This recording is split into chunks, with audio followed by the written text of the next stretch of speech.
today.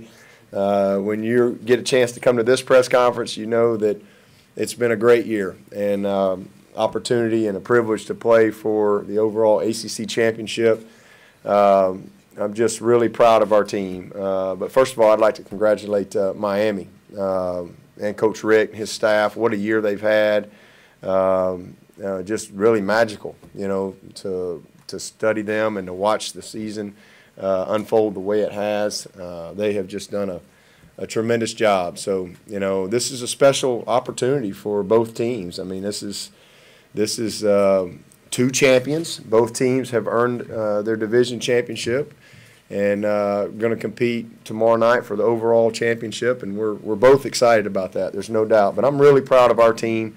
Every year it's a new journey and a new challenge, but this team in particular has been a lot of fun to be around and to watch, mature and develop, find a way to win different ways. And, it's great to be back here. This is last year we were picked to be here and we were here, and that was a different type of a challenge. This year we weren't picked to be here, but we're here.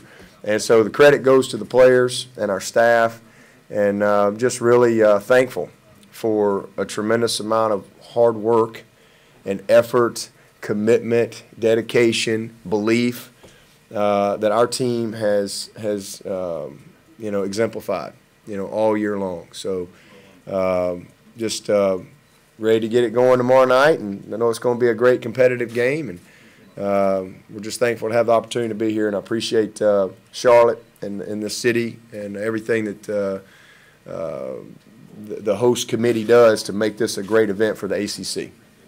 Okay, questions, raise your hand, let us know who you are, who you're with, and wait for the handheld mics to get to you, please. First question to our left. Coach, Mike DePasquale, the Fox affiliate in Miami. You just mentioned a special opportunity, and the season's been a lot of fun. The experience of your team, where no stage is too big, is that an advantage? And a follow-up question, you had mentioned that earlier that you can't help but notice the turnover chain. Does that have a psychological effect, do you think? Well, as far as the first part of your question, experience, I think at this point, we're in the game 13, and they're in the game.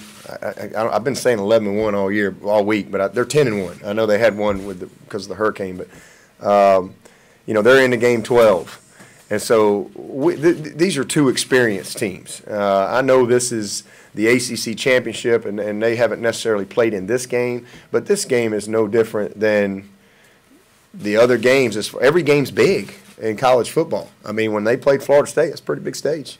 When they played Notre Dame, that's a pretty big stage. So trust me, their team has big game experience, and they have come up, and they've been on the road and made huge plays to win big games. Georgia Tech, Florida State. So they'll draw on that. That's what really matters, and it's the same thing for us. We've had great experience this year in big games. It's not like we can say, okay, we've got ACC championship experience. Well, a lot of those guys with that experience aren't here anymore. We've got some guys, and I think they understand that, but the same things that will win all those other games, it takes that to win this game. And so that's what we focus on. We don't really get caught up in the magnitude of the moment or make one game bigger than the other. We just get ready to try to go play well, get a good plan. We know that every single week we're going to get every team's best effort, and now certainly you're playing another great football team that wants the same thing you want. So it's going to come down to just our plan to win and who can execute the best. And as far as the turnover chain and all that stuff, the name of the game is points. And they've had an unbelievable year creating turnovers, but so have we. We've scored 77 points off of turnovers this year. They've scored 72.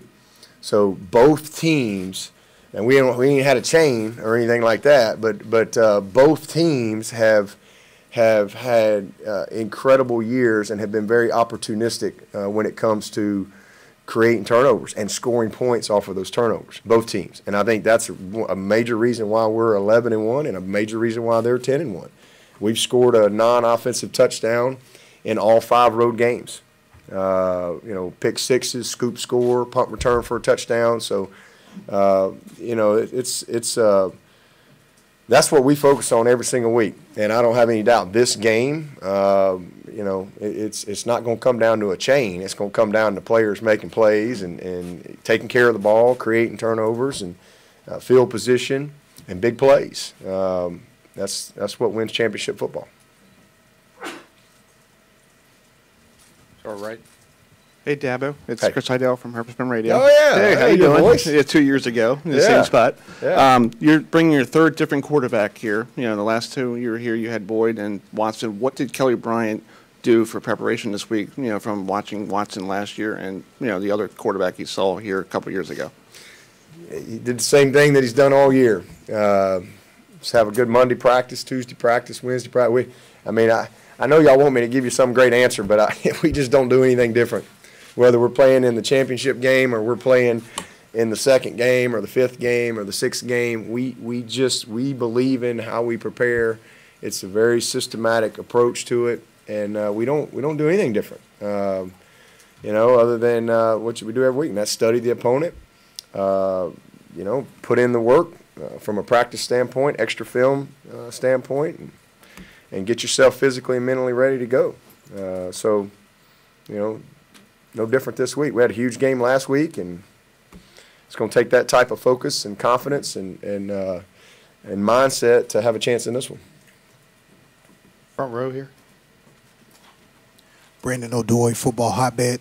Coach, about Kelly, his 5-star kid, comes in, he has to sit, he has to mature, he has to, trust the process. Can you just talk about him as a young man as far as, trusting in this? A lot of kids get antsy, they want to play right away, and just, having a guy like Deshaun in front of him and what he took from that, and just take us behind the scenes, behind the veil, if you will, of what he's done and the significance of bringing you back to this point. Yeah. I don't think he was a 5-star. Who? Any of our Clemson? Well, as a person. Oh, he's a 10-star person. You way sold him short. But he really is. If it's a 5-star scale, he's a 10-star. You're talking about a great young man. That's why I wanted him. He had an awesome. And I got to see him up close. My son played at Rival High School. I watched one night him bring Wren High School. We got the game won. I'm literally leaving the stands to get back to the team, and there's 34 seconds on the clock, and I'm like, this one's over. 34 seconds, he takes Wren down the field to win the game, and I'm going, wow. He's a winner. And, the best of the best make everyone around them better. And that's exactly what Kelly Bryant does. He's a special young man.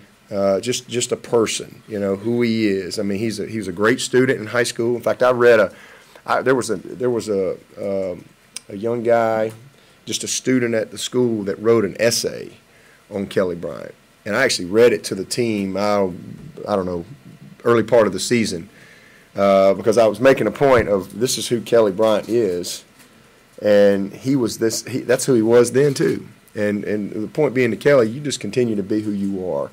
And a reminder of how you impact other people. And when you don't think people are watching, they are. And to really embrace the stage and platform that he has, and to continue to just be who he's always been. And when I recruited him, I didn't recruit him to be Deshaun. I just recruited him to be Kelly Bryant. That's what we do with all of our players. And but he came here. It was a dream of his to come to Clemson. And he knew when he came in here that Deshaun was already here and rolling, but he embraced that. And he came in and had to continue to develop. But I think the best part about Kelly, because one of the keys to any football program is how guys are developing when they're not playing, mentally and physically. How are they staying engaged and focused on the process and, developing the mindset when they're not playing? Maybe they're redshirting, or maybe they are the third-team quarterback, and they're just not getting a lot of opportunity. And what I love about Kelly is for 2 years he had a front-row seat to a phenomenal player in Deshaun Watson, who's also a 10-star person. But how he prepared, how he got ready, how he handled the bright lights, how he handled failure, how he handled criticism, just his weekly commitment in his preparation, all of those things. And I think he really took note of that and just learned a lot, and he put the work in. He prepared every week to go be the guy, even though he probably wasn't going to play, barring an injury. And I think that has paid off for him. He came out this spring, and I don't think any of us really knew, because he really hadn't had the amount of reps. He certainly hadn't been the first guy running out there. But this spring, we just kind of saw him. I think early, I think he was pressing a little bit. I got to look like Deshaun or this or that, and I think eventually he kind of let that go. And it's like, listen, I got here being Kelly Bryant, and that's what's going to make me be successful here as well, and just embraced who he is and just has gone to work to be the best version of himself. He brings different things to the table, some similar things as Deshaun, but also some different things that make him special. And it's been fun to watch him grow and mature. So he's a new player this year, but he's a very mature new player. And I think that's what you've seen, and the team has rallied around him. He's created a confidence in our team. He's provided great leadership, and in fall camp, nobody has had more pressure on them than Kelly Bryant. Nobody. And he wasn't even supposed to be the guy. He was supposed to be playing another position. If you listen to everything that's written or said or whatever, and that's the world these young people grow up in nowadays. Decision.